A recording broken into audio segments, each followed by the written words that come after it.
Hello बच्चों, क्या हाल चाल? सब बढ़िया। देखो, अभी तक आप लोगों की क्लास 9 और क्लास 10 की वीडियोस जो क्लासेस कंटिन्यू चल रही थी, और आज से आपकी जो है क्लास 11 की क्लासेस भी चलना स्टार्ट हो गई है ना।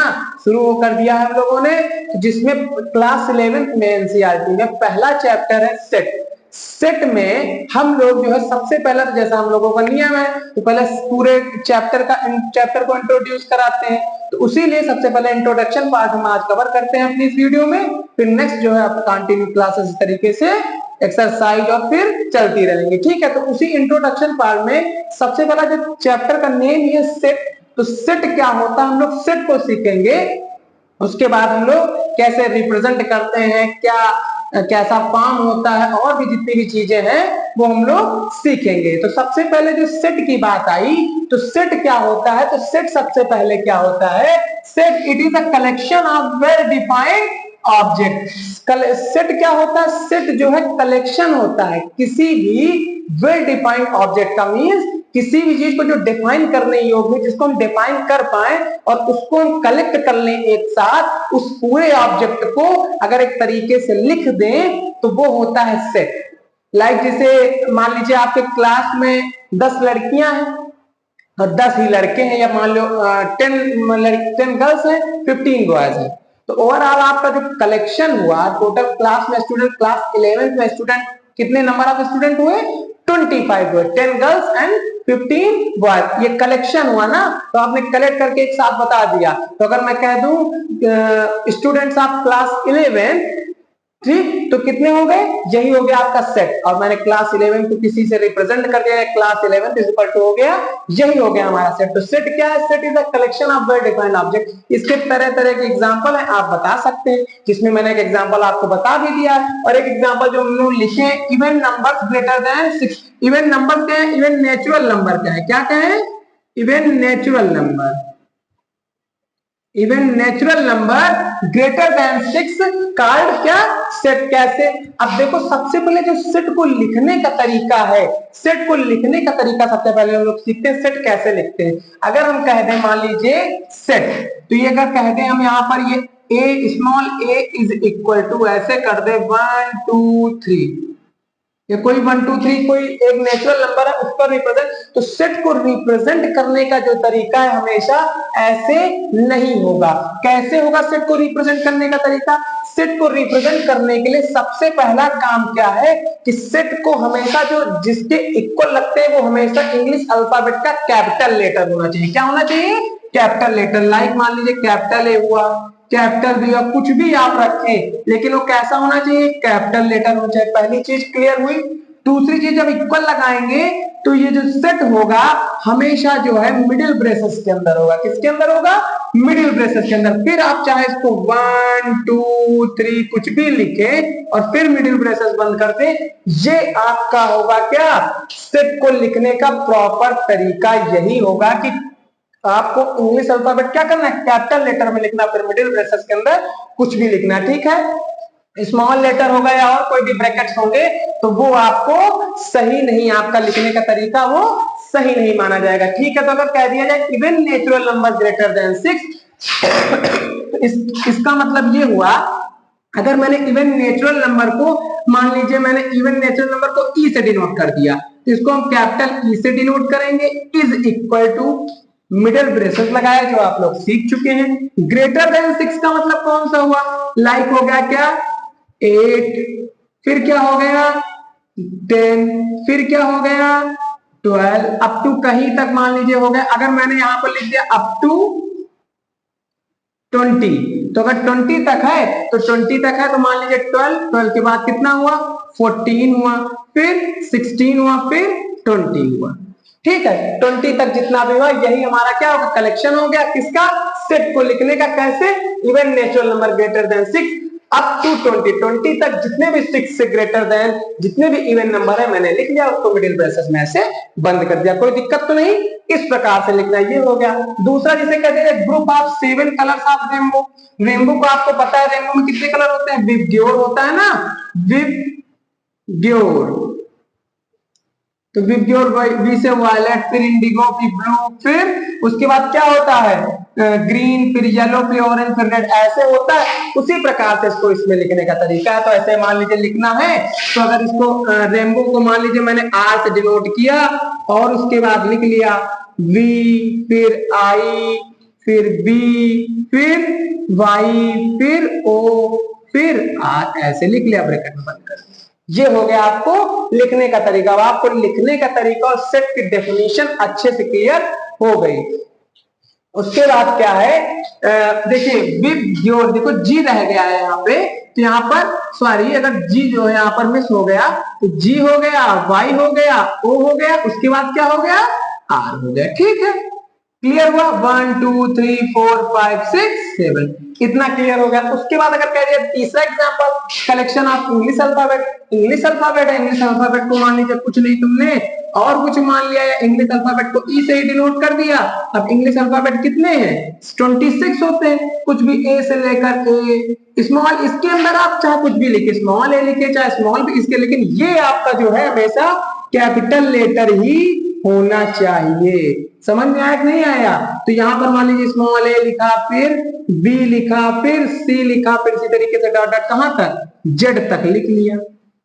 ठीक है, ये आपको लिखने का तरीका होगा। इसी तरीके से इसमें एग्जांपल बन सकता है vowel of English alphabet, consonant of English alphabet ना, नेचुरल नंबर अप टू 10, ऐसे तरीके से कुछ भी कह सकते हैं आप भी। आपको मैंने बताया सबसे बड़ा बढ़िया एग्जांपल स्टूडेंट ऑफ क्लास 11, जिसमें आपने 10 गर्ल्स मैंने बताई, 15 बॉयज बताया, 15 गर्ल्स या 10 बॉयज, जो भी जैसा भी आपको है आप लिख सकते हैं। ठीक है, ये तो हो गई बात सही। अब जो सेट को रिप्रेजेंट करना है, आपने सेट को ऐसे रिप्रेजेंट कर लिया, लेकिन ये रिप्रेजेंटेशन किस टाइप का रिप्रेजेंटेशन है, जैसे मैंने बोला ना स्टूडेंट ऑफ क्लास 11, एक तो ये रिप्रेजेंट करने का तरीका है, और या तो क्या कह दिया जाए जितने स्टूडेंट हैं उनके नाम लिख लो, उसको सेपरेट कर दो। जैसे मान लीजिए किसी का नाम है कि कोई भी नाम है, राम, श्याम, सीता, गीता, है ना, जो भी नाम है उनको अगर राम लिखो फिर कॉमा करके, श्याम लिखो, फिर सीता लिखो, फिर गीता लिखो, फिर इसी तरीके से कुछ भी करके, ये भी एक लिखने का तरीका है। या राम, श्याम, सीता, गीता 4 लोग हैं, या कह दिया जाए स्टूडेंट ऑफ क्लास 11। तो दो तरीके उनको लिखने, उन तरीकों को क्या कहते हैं, उन रिप्रेजेंटेशन को क्या बोलते हैं। तो सबसे पहले जो representation set can be represent in the two form में लिखा जाता है। कौन कौन सा फॉर्म है? पहला फॉर्म है रोस्टर फॉर्म, जिसको हम क्या बोलते हैं टेबुलर फॉर्म में बोलते हैं। क्या बोलते हैं? या तो रोस्टर फॉर्म बोलो या तो टेबुलर फॉर्म बोलो। दूसरा है सेट बिल्डर फॉर्म। आइए जानते हैं कि इसको ये कैसे रिप्रेजेंट किया जाता है। ठीक है, तो हम लोग जो है अगर हम कह दिया जाए element separated with commas and places them between braces, मैंने बताया ये, यानी कि एलिमेंट्स जो, और एक चीज और जो सेट है, चलिए पहले इसको समझ लें, उसके बाद जो सेट है, सेट के जो भी ये चीज लिखे जाते हैं इनको क्या बोलते हैं हम लोग? एलिमेंट बोलते हैं। क्या बोलते हैं? एलिमेंट। क्या बोलते हैं? एलिमेंट बोलते हैं ना। एलिमेंट, इसके एलिमेंट, ये एलिमेंट हुआ, ये हुआ, ये जो भी मेंबर्स हैं उनको हम क्या बोलेंगे? एलिमेंट बोलेंगे। तो जो इनके एलिमेंट हैं उनको सेपरेट का मतलब अलग करना, किसके साथ? कॉमा के साथ ये अलग हो जाते हैं, और उसके बाद क्या हो जाते हैं? किसके बीच में दब जाते हैं बेचारे? ब्रैकेट के बीच में। ब्रैकेट एक जेल बनकर इनको जेल के अंदर डाल दिया जाता है। ऐसा फॉर्म होता है। कौन सा फॉर्म? रोस्टर फॉर्म, एक टेबुलर फॉर्म। इट मींस कि एलिमेंट इसके जो है वो कामा के द्वारा जो है सेपरेट कर दिए जाते हैं, अलग अलग कर दिए जाते हैं, और ऐसे अगर लिख इनको मिडिल ब्रेसेस में बंद कर दिया जाता है तो ऐसा मैंने बताया कि कैसा फॉर्म होता है? सेट। लेकिन जो कामा के द्वारा सेपरेट किए जाते हैं उस फॉर्म को बोलते क्या है? टेबुलर फॉर्म या तो रोस्टर फॉर्म। कोई दिक्कत? यानी कि एलिमेंट को सेपरेट किया जाता है कामा के द्वारा और उसमें मिडिल ब्रेसेस के थ्रू उसको बंद कर दिया जाता है। ऐसे सारे सेट को ऐसे जो लिखने का तरीका है, फॉर्म है, उसको कौन सा फॉर्म बोलते हैं? रोस्टर फॉर्म या तो टेबुलर फॉर्म। क्लियर हुआ? कोई दिक्कत तो नहीं? सेकंड वन, जो सेकंड वन है सेट बिल्डर फॉर्म। नाम से देखो समझ में आ रहा, सेट बिल्डर यानी कि सेट को बिल्ड करना, है ना। तो सेट को बिल्ड करने के लिए यानी कि ऐसा कह दो और कुछ काम भी बन जाओ, कोई आदमी जो है उतना लिखना भी ना पड़े। ऐसे कह दिया जाए 100 है तो set of natural number up to 100, इतना लिख दिया, 1 से लेकर 100 लिखने की जरूरत नहीं है। तो ये पूरा जो तरीका है वो तरीका है सेट बिल्डर फॉर्म। तो रिप्रेजेंट बाय इट्स प्रॉपर्टी, यानी इसकी प्रॉपर्टीज के थ्रू, यानी कि 1 से लेकर 100 तक मुझे पता है ना नेचुरल नंबर, उसी प्रकार से। तो इसमें ऐसे लिखा जाता है भाई, सेट को तो आप जानते हैं कैपिटल ए में, कैपिटल ए लिखेंगे, कैपिटल बी लिखेंगे, कैपिटल लेटर लिखेंगे इज इक्वल टू, मिडिल ब्रेसेट लगाया।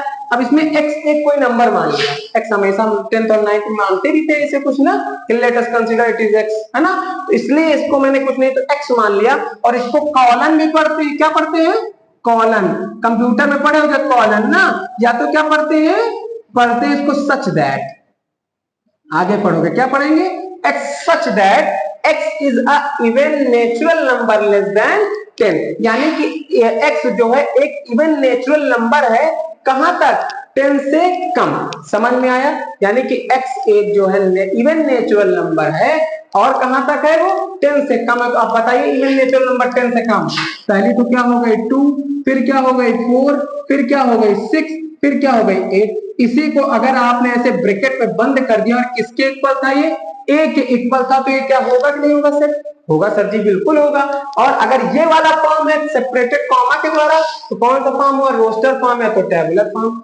अगर इसको लिखने का तरीका ये हुआ कि even natural number less than 10, तो ये कौन सा फॉर्म हुआ, सेट बिल्डर फॉर्म। कोई दिक्कत तो नहीं, क्लियर, समझ में आ गया, समझ में आ गया ना। ये पूरा सा आपका लिखने का तरीका, और इसको क्या पढ़ते हैं, कॉलन या तो सच दैट ही पढ़ते हैं, ठीक है। चलिए बच्चों अब आगे सीखते हैं। अब आगे क्या है, अभी तक हम लोग सेट बिल्डर मेथड और रोस्टर मेथड सीख चुके थे। अब हम लोग आगे सीखते हैं कि सेट को और रिप्रेजेंट करने का, और कैसे क्या सेट में और क्या है सेट चैप्टर में जो आपके एक्सरसाइज से रिलेटेड है उसको देखते हैं। तो यहाँ पर belongs to, not belongs to, it means यानी कि जिस सेट की जो भी सेट गिवन है उस फैमिली का मेंबर है कि नहीं। मींस अगर कह दिया जाए कि कुछ भी अगर आपका नाम है राम सिंह या राम कुछ भी है, तो सिंह फैमिली से अगर राम बिलोंग करता है तभी तो राम सिंह लिखेगा ना। उसी प्रकार से इसे इस फैमिली से बिलोंग करता है, उसीलिए बिलोंग्स टू को कैसे रिप्रेजेंट करते हैं कैसे नहीं, तो वो हमको देखना है। जैसे सेट ए है, सेट ए में कितने एलिमेंट है, 4 एलिमेंट है, 1 2 3 4, है ना। तो यहाँ पर 2 इस फैमिली में आ रहा है नहीं आ रहा है। अच्छा, इस फैमिली का नाम क्या है, ए, तो 2 इसको बोलते हैं बिलोंग्स टू, क्या बोलते हैं, बिलोंग्स टू, बिलोंग्स टू, इसको क्या बोलते हैं, बिलोंग्स टू। ये क्या है, सेट जो है बिलोंग कर रहा है, 2 जो है बिलोंग कर रहा है किसको, ए को बिलोंग कर रहा है, ठीक है। अच्छा, क्या 5 इसमें आ रहा है ए में, तो नहीं आ रहा है, तो 5 जो है ए को बिलोंग नहीं करता है, यानी कि 5 डज नॉट, इसको क्या बोलेंगे, does not belong to, does not belongs to, ठीक है। तो क्या होगा, यहाँ पर सेट 5 जो है सेट ए को बिलोंग नहीं कर रहा है, तो डज नॉट बिलोंग टू। जैसे वहां पर करते थे इक्वल टू और अनइक्वल टू या नॉट इक्वल टू ना, उसी प्रकार से नॉट इक्वल टू या नॉट बिलोंग्स टू, तो ऐसे भी कह सकते हैं डज नॉट बिलोंग टू या विल नॉट बिलोंग्स टू, ठीक, क्लियर हो गया। अच्छा, अब आई बात आगे कि सेट में कई सारे टाइप्स हैं, तो किस प्रकार के सेट हैं, empty set, finite set, infinite set. तो उसी प्रकार से इसमें सबसे पहला बात आई इम्पटी सेट की। सॉरी, इम्पटी सेट को चाहे इम्पटी सेट बोलो और चाहे नल सेट बोलो चाहे वाइड सेट बोलो, इम्पटी सेट को इम्पटी सेट भी कह सकते हैं, नल सेट भी कह सकते हैं, और वाइड सेट, इन तीनों एक दूसरे के सिनोनिम से को ये कह सकते हैं, ठीक है। तो इम्पटी सेट का मीन्स होता है, इम्पटी का नाम से ही समझ में आ रहा है, इम्पटी मतलब खाली, है ना। तो खाली क्या हुआ, यानी कि not contain any element in the set, यानी ऐसे एलिमेंट जिसमें, ऐसा सेट जिसमें कोई एलिमेंट ही ना हो, वो क्या होगा, वो होगा आपका इम्पटी सेट। इट मींस अगर कह दिया जाए जैसे कि येलो मार्कर, या कह दिया जाए ब्लू मार्कर, है ना, या कह दिया जाए अगर आपके क्लास में 11th क्लास में मान लीजिए 10 लड़के ही लड़के हैं, है ना, या 10 लड़कियां ही लड़कियां हैं, तो कह दिया जाए कि बॉयज इन द क्लास 11 या गर्ल्स इन द क्लास 11, खाली होगा कि नहीं होगा, कुछ होगा ही नहीं, कलेक्शन ही नहीं होगा, तो क्या हो जाएगा, निल हो जाएगा, जीरो ना। या कह दिया जाए 27th letter of English alphabet, क्या होगा, क्या, तो भी खाली हो जाएगा, जब 26 है तो वो होगा ही नहीं, ठीक है। तो उसी प्रकार से एग्जांपल भी मैंने अपने मन से एग्जांपल लिया, क्या आप कुछ भी एग्जांपल अपने मन से बना सकते हैं। सेट मैंने क्या किया कि सेट ए कोई सेट है, वो x सच दैट x जो है किस पर, किसके किसके बीच में लाई कर रहा है, 2 से बड़ा और 4 से छोटा, नहीं 2 से बड़ा और 4 से छोटा क्या आएगा, सिर्फ 3 आएगा, है ना। और क्या करा, लेकिन आगे मैंने condition they the x is a multiple of 2, तो क्या x जो है मल्टीपल, x का जो 2 का मल्टीपल है, तो यहाँ पर जो 2 की मल्टीपल की बात करेंगे तो 2 का मल्टीपल 2 होगा, या तो 4 होगा, या तो 6 होगा, डॉट डॉट 8, है ना, इसी प्रकार से होगा।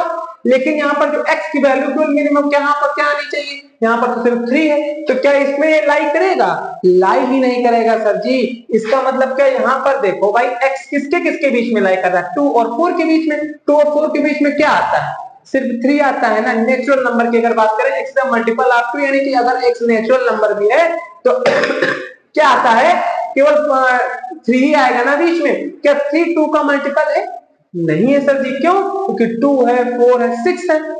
इसका मतलब हम लोगों ने ये क्लियर कर लिया कि यहाँ पर 3 जो है 2 का मल्टीपल है नहीं, कि खाली हो जाएगा कि नहीं खाली हो जाएगा। जब ये खाली हो जाएगा, मींस खाली हो गया, तो इसी को बोलते हैं क्या, एम्प्टी सेट या नल सेट या वाइड सेट, जिसको रिप्रेजेंट करने का तरीका क्या है, ये अगर लेटर आप लोग पढ़े होंगे ट्रिग्नोमेट्री में, इसको फाई बोलते हैं। क्या बोलते हैं, फाई बोलते हैं, है ना। और इसको फाई बोलते हैं, या दूसरा तरीका क्या है इसको रिप्रेजेंट करने का, जो ब्रेसेस हैं मिडिल ब्रेसेस, उसके अंदर कोई भी एलिमेंट ना रखो और ऐसे पड़ा रहे। जब देखो कैसे, देखो तुमको मैंने बताया सेट को लिखने का तरीका क्या, अगर सेट को लिखेंगे तो capital A is equal to middle braces लगाएंगे, फिर कुछ एलिमेंट लिखेंगे, और जब इम्पटी सेट का मींस कोई एलिमेंट नहीं तो बेचारा जेल हो गया, खाली, कोई कैदी ही नहीं है। जब कैदी नहीं है तो इसको ऐसे लिख सकते हैं, ठीक। और अगर आपको जेल नहीं बनानी, नहीं जेल के बाहर ही करना है, तो जेल के बाहर सिर्फ पाई लिखा जाएगा, ना कि इसको जेल के अंदर कर दिया। अगर इसको आपने जेल के अंदर कर दिया तो ये इम्पटी सेट नहीं होगा, सिंगलटन सेट होगा, ठीक है, जो हम आगे अभी बताएंगे। समझ में आया कि नहीं आया, क्लियर हुआ। तो इसका मतलब या तो इसको ये रिप्रेजेंट कर सकते हैं, या तो किससे रिप्रेजेंट कर सकते हैं, सिर्फ फाइव से। क्लियर हुआ, समझ में आ गया। अच्छा ठीक है, देखो यहाँ पर सिंगलटन सेट की डेफिनेशन नहीं लिखी है, लेकिन सिंगलटन सेट को भी मैं बता दूंगा। अभी डेफिनेशन लिखकर भी कुछ है नहीं, बस सिंगलटन, सिंगल का मतलब है क्या होता है, सिर्फ एक ना। तो सिंगलटन सेट का मींस ये हुआ कि सिंगलटन सेट ये हुआ कि यानी कि सिर्फ एक एलिमेंट, ऐसे set which having only one element called singleton set, ठीक। तो ऐसा सेट जिसमें सिर्फ एक एलिमेंट हो, वो क्या होते हैं, सिंगलटन सेट होते हैं। क्या होते हैं, सिंगलटन सेट होते हैं, ठीक है। जैसे मान लीजिए मैंने कह दिया कि यहाँ पर सेट ए है और सेट ए में सिर्फ वन है, तो सिर्फ एक एलिमेंट है ना, इसी को क्या बोलेंगे, सिंगलटन सेट। सिंगलटन, सिंगल और एक टन है ना, एक टन ना, तो सिर्फ एक जो होगा, एक एलिमेंट जिसमें ऐसा कोई जो नहीं कि इसमें वन ही हो, कि सर जी वन कहे, इसमें 2 भी कह सकते हो, 3 भी कह सकते हो, इवन आपने मैंने जो बताया ना 5 भी कह सकते हो।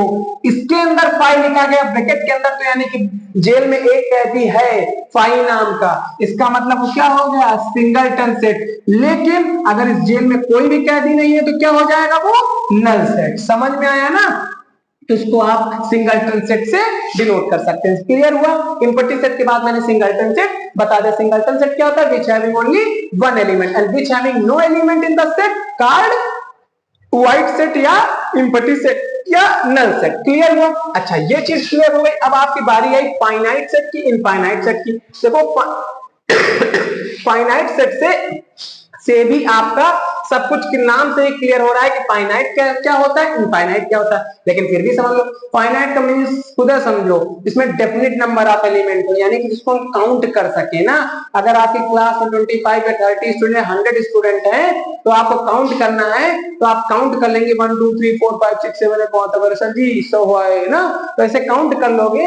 इसका मतलब मींस क्या हो गया कि काउंटेबल, इसको आप काउंट कर सकते हैं, तो जो भी काउंटेबल हो वो क्या हो जाएंगे, फाइनाइट, और जो भी अनकाउंटेबल हो वो क्या हो जाएंगे, इनफाइनाइट। अगर मींस कह दिया जाए कि पॉइंट ऑन अ सर्कल, भाई सर्कल पे कितने पॉइंट हैं, ऐसे बनाओ सर्कल। ये सर जी काउंट तो कर रहे हैं, जहां तक मैंने अपने मार्कर से, अपने पेन से बिंदियां रखी उसको तो मैं काउंट कर पा रहा हूं, लेकिन और भी तो सर जी हो सकती है, इसकी जगह पे यहाँ हो सकता है, यहाँ, यानी कि बहुत सारी। यानी और एक चीज, नंबर लाइन बनाते हो, यहाँ यहाँ यहाँ यहाँ यहाँ जहां तक मर्जी होती है वहीं तक बनाते हो, उसके आगे बहुत सारे पॉइंट हुए, है ना। या कह दिया जाए भाई नेचुरल नंबर तो आपको पता है 1 से लेकर कहां तक होती है ना, तो 1 से लेकर सर जी डॉट डॉट कर दिया, लो हो गया।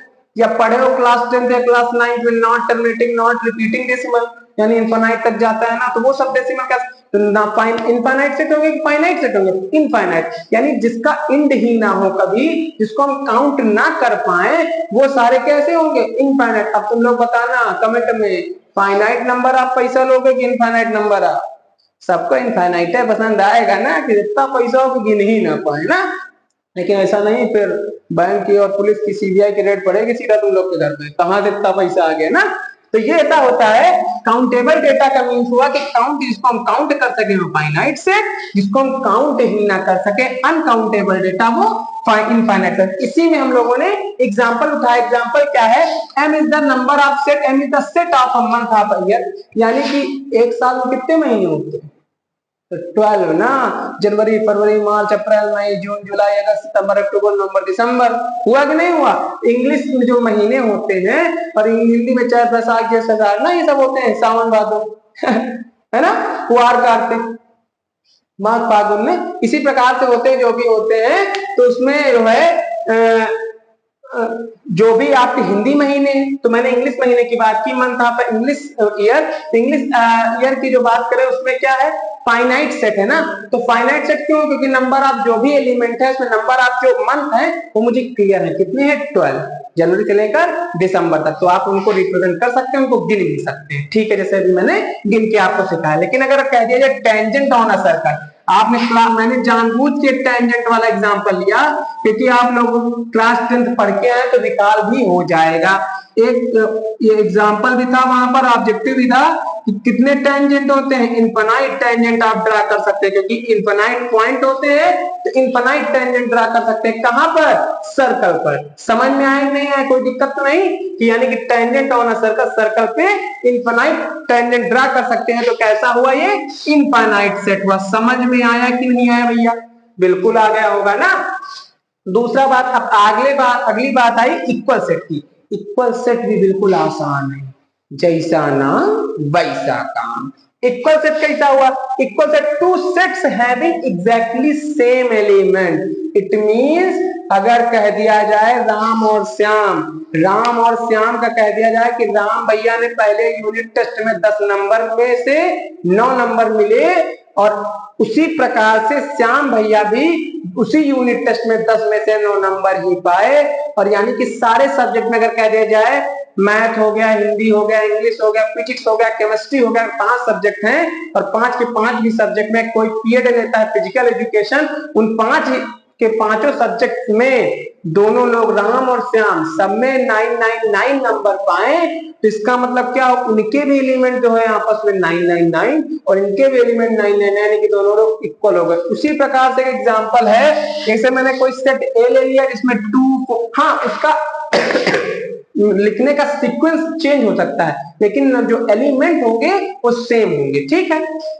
तो ए के प्लेस पे क्या लिखा? 2 4 6 8, ठीक। दूसरा मैंने क्या लिख दिया? पहले 8 लिख दिया, फिर 6 प्लस इसमें भी 2, इसमें भी 4। तो इसका मतलब हमने देखा क्या इसमें 2 आ रहा सर जी। क्या इसमें 4 आ रहा सर जी। इसमें 6 आ रहा सर जी। 8 आ रहा, इसमें भी 4 एलिमेंट, इसमें भी 4 एलिमेंट, और सेम एलिमेंट है। ऐसे सारे जो भी सेट होते हैं वो कैसे सेट होते हैं? इक्वल सेट होते हैं। कैसे सेट होते हैं?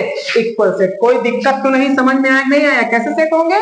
Equal set. इक्वल सेट ऐसे सेट जिसमें क्या हो? एग्जैक्टली सेम वही एलिमेंट सेम हो, बस लिखने का सीक्वेंस सेम भी हो सकता है, डिफरेंट भी हो सकता है, लेकिन इक्वल जो एलिमेंट होंगे जो पहले वाले सेट में होंगे वही दूसरे सेट में होंगे। क्लियर हुआ? अब इक्वल सेट के बाद बात आई, थोड़ा सा हमने अपने मन से ऐड किया इसमें, इक्विवेलेंट सेट। क्या होते हैं इक्विवेलेंट सेट? थोड़ा सा अच्छी चीज, थोड़ा सा माइनर सा डिफरेंस है इक्वल सेट और इक्विवेलेंट सेट में, लेकिन बच्चे कंफ्यूज हो जाते हैं। देखो यहां पर भी नंबर ऑफ एलिमेंट कितने हैं सर जी? 4 है। इसमें भी नंबर ऑफ एलिमेंट कितने हैं? 4 है, लेकिन दोनों क्या है? सेम है। बस इक्विवेलेंट सेट में क्या है? Sets that contain same number of element. Number of element तो सेम होंगे, लेकिन कोई जरूरी नहीं है कि जो ये दोनों नंबर ऑफ जो एलिमेंट हो वो सेम ही हो। यानी कि अगर पहले वाले सेट में 1 2 3 4 5 लिखा है तो दूसरे वाले भी एलिमेंट में कोई जरूरी नहीं कि 1 2 3 4 5 ही लिखा रहे। हाँ डिफरेंट लिख सकता है। बस पहले परिवार में अगर 5 लोग हैं तो दूसरे परिवार में भी 5 लोग ही होने चाहिए, चाहे वो भैया राम श्याम गीता सीता मीता हो, चाहे वो राम सिंह श्याम सिंह गीता सिंह और कोई मान लो दूसरा नाम है नाम, और दूसरा कोई भी नाम है, मान लो ना कुछ भी नाम नहीं आता, राम कली श्याम कली जमुना कली, है ना, कुछ भी नाम हो, कोई भी नाम याद आ जाए तो क्लियर होगा। फैमिली मेंबर कोई जरूरी नहीं कि वही फैमिली मेंबर हो, बस फैमिली मेंबर 5 अगर उनके में है तो इसमें भी होने चाहिए। जैसे मैंने लिख भी दिया एज इक्वल टू 1 2 3 4 5, और बी में क्या लिख दिया ए ई आई ओ यू इंग्लिश वॉवेल्स है, और ये 1 2 3 4 5 नेचुरल नंबर से 5 तक की, है ना। तो इसमें देखो कितने कैंडिडेट है 1 2 3 4 5, इसमें भी देखो 1 2 3 4 5, यानी इसमें भी कितने लोग हैं 5 लोग हैं, इसमें भी कितने लोग हैं 5 लोग हैं। लेकिन ये चीज क्लियर हो गई कि इसमें भी एलिमेंट 5 इसमें भी एलिमेंट 5, लेकिन जरूरी नहीं है कि दोनों सेम ही हो, यानी कि इक्विवेलेंट सेट और इक्वल सेट में ये डिफरेंस है। उसमें फैमिली मेंबर अगर पहले में रामकली है तो दूसरे में भी रामकली होनी चाहिए, लेकिन इसमें कोई जो नहीं है कि पहले में रामकली है तो दूसरे में भी रामकली है। तो मजाक का है कि आप लोग सीरियसली ले लेना, इसे हम लोगों ने समझा दिया तो आप लोगों को याद रहेगा। ये कह सकते हो जैसे फोन है MI का है ओप्पो का है ना, जैसे तुम्हारे पास MI Redmi 6A या कुछ भी है तो तुम्हारे पास भी Redmi 6 है, ऐसा कुछ नहीं पापा हम ज्यादा नंबर पर हम ज्यादा ले लेंगे ना, ये कर सकते हैं। इक्विवेलेंट सेट होगा वो इक्वल सेट, इतना था, कोई दिक्कत, आप लोग इसका स्क्रीनशॉट ले सकते हैं। चलिए बच्चों, अभी तक सेट में 2 चीजें हम लोग कवर कर चुके हैं। अब हमारी बात आई सबसेट की, यानी सबसेट यानी सेट के अंदर भी सबसेट आ गया, सेट की फैमिली का एक और मेंबर आ गया, तो उसको हम लोग समझते हैं। तो सबसेट क्या होता है, set is a set A is set A, कोई सेट ए है, इसको हम कह सकते हैं set to be subset of set B.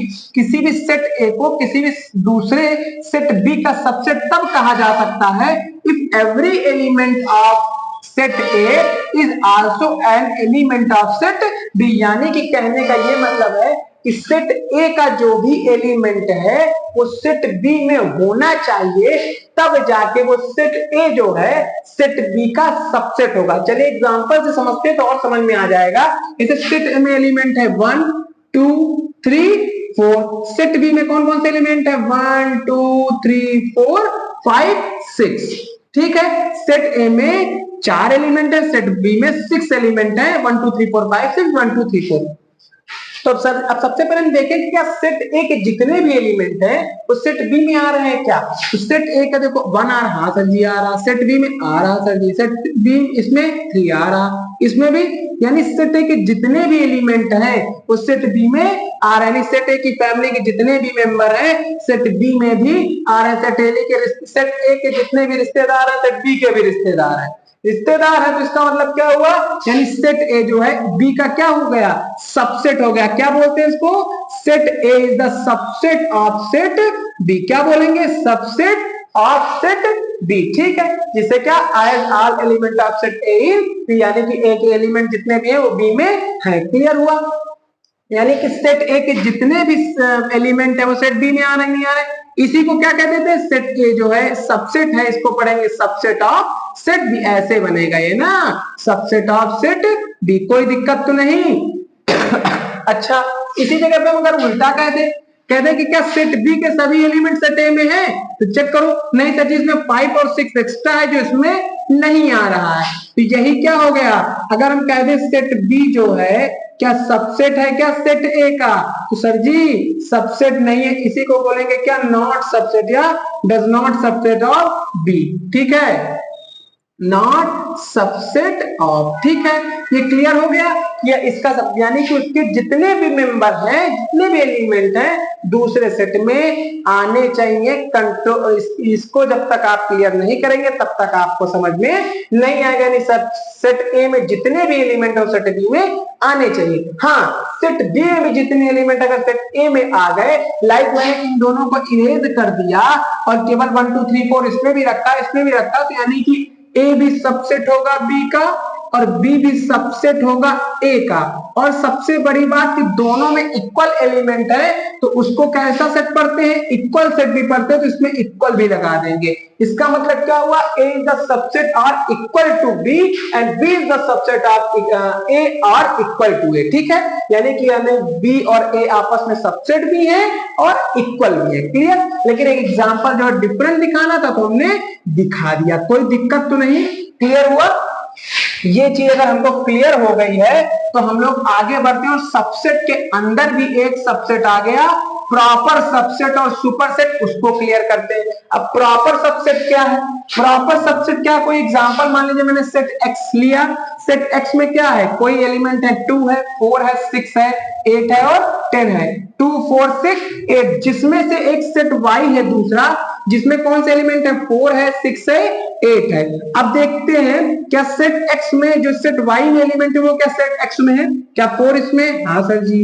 6? हाँ सर जी। 8? हाँ सर जी है। इसका मतलब हमने देखा, अगर देखा जाए तुम लोग से पूछे कि क्या वाई एक्स का सबसेट है, तो हाँ सर जी है।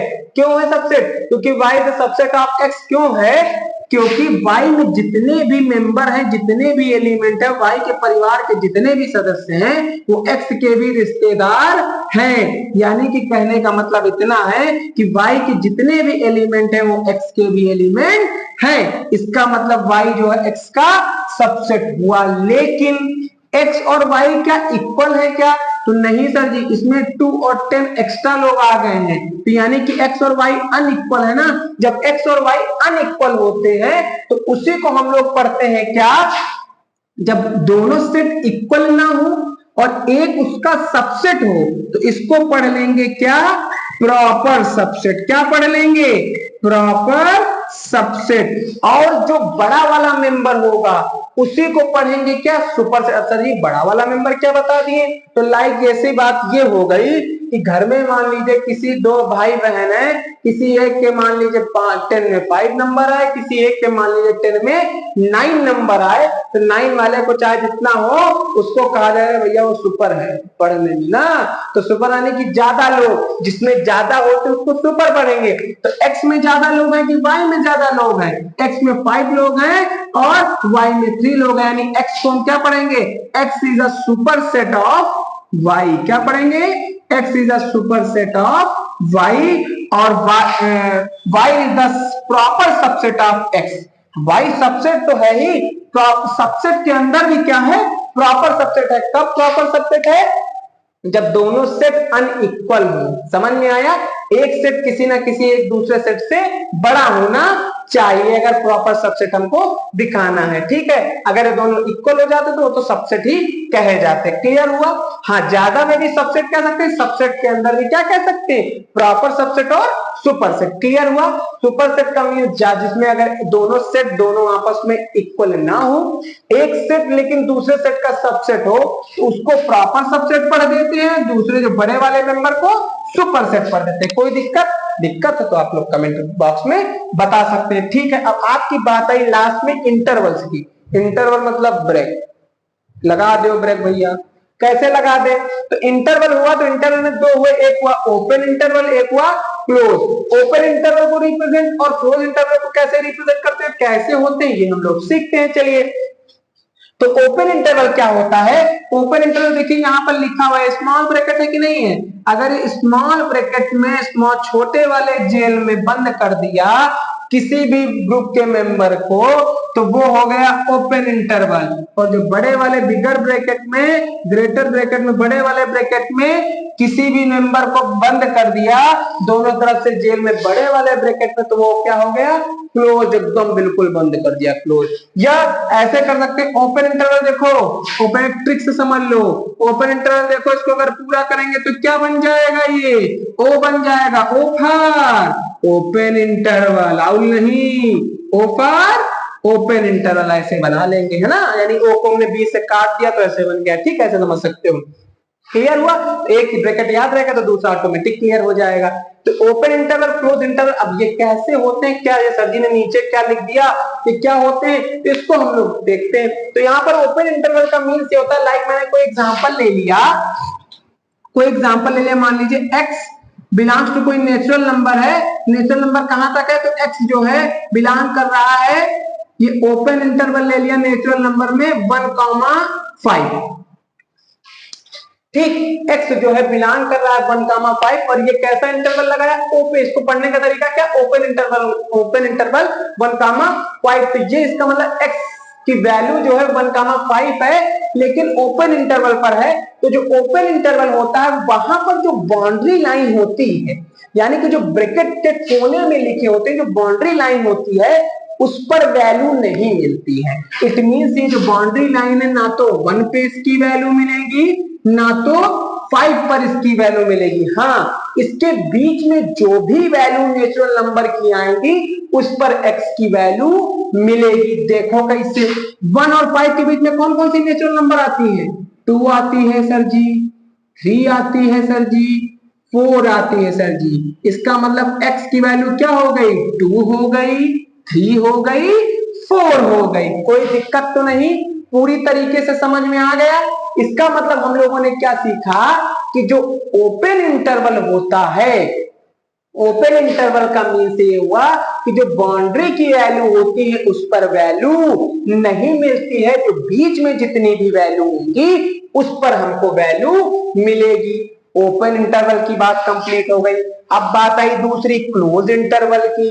क्लोज इंटरवल क्या होता है, मान लीजिए x बिलोंग कर रहा है क्लोज इंटरवल 1,5 ही बता देते हैं, तो 1,5 पर x बिलोंग कर रहा है ओपन इंटरवल पर, तो इसका मतलब इस पर जो है बीच में तो वैल्यू मिलेंगी ही मिलेंगी, लेकिन कोने में भी बाउंड्री वाली भी वैल्यू मिलेंगी। इसका मतलब x की वैल्यू की कही जाए तो क्या कह सकते हैं, 1 पे वैल्यू मिलेगी, हाँ सर जी, क्योंकि क्लोज लगा हुआ है।